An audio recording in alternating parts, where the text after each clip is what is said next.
Hi guys, in this video we're looking at circles and then just when we manipulate certain values again, just seeing what happens there, and then later on the application of circles in a deeper context will happen in another video.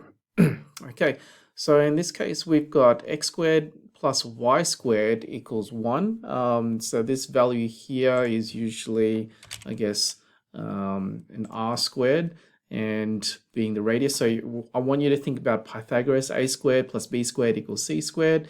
And then if we actually substitute these values with all sorts of things, you'll find that you'll end up sketching a circle.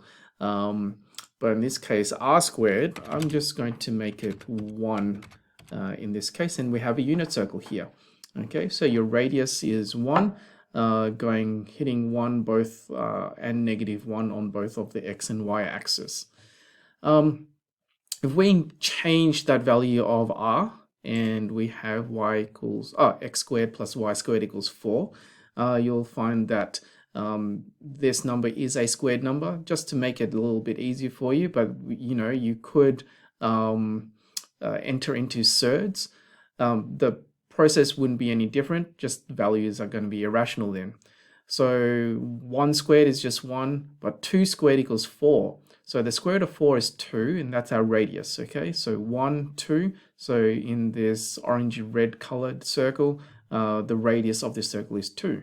So what we would expect for the third one is that if we're going to square root that value of r, you'll find the radius of the circle. And the square root of 9 is 3, so your radius is 3, 1, 2, 3, or you could say your diameter is 6, okay, 2 times the radius. But then with this value of x and this value of y, they won't remain as is. We might manipulate and say, well, what happens if we have x minus 1 all squared, okay? What happens there? And you'll see that the graph translates horizontally to 1 unit to the right. Okay, so similar to the hyperbola, where that value kind of shifts it horizontally but in the opposite direction. So I'll get to that at the end, but I want you to just look at what happens here. Basically, when we have a negative value in the x, we are shifting it right. Okay, and so if we have a positive one, if we have x plus 1 all squared plus y squared equals 1, we end up having it shift to the left 1 unit. Okay, so then what would happen if we added 2 to y or subtracted 2 to y? Well, we will see that it now shifts it down 2 units. Say, so positive 2 here, which shifted down 2 units.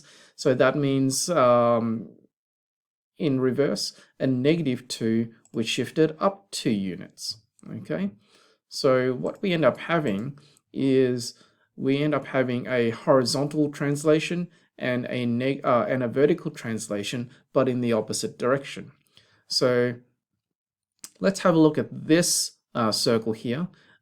Just putting all of these things quickly together, we'll find that positive 3 means it would shift the circle left 3 units, okay?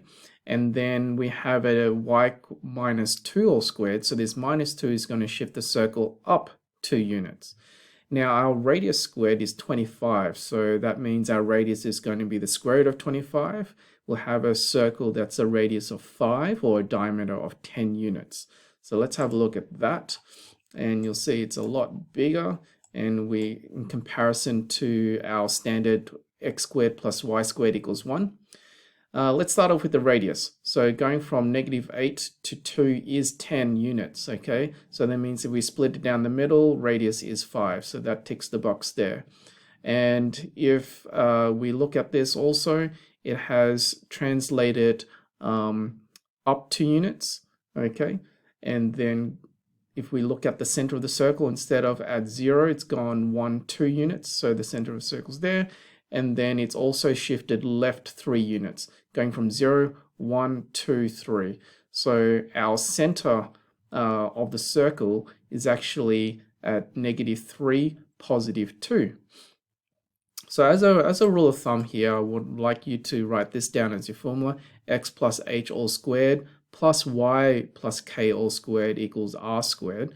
Knowing that the value of h is your horizontal translation, h for horizontal, and then k is your vertical translation. Okay, if you have a negative h, it's going to go right. Positive h is going to go left. Negative k is going to go up. Positive k is going to go down. Okay, hopefully that helps you make sense of it all. If you have any questions, let me know. I'll see you in the next video where we put this and apply it to different contexts and solve a number of other aspects to this chapter. Okay, see ya.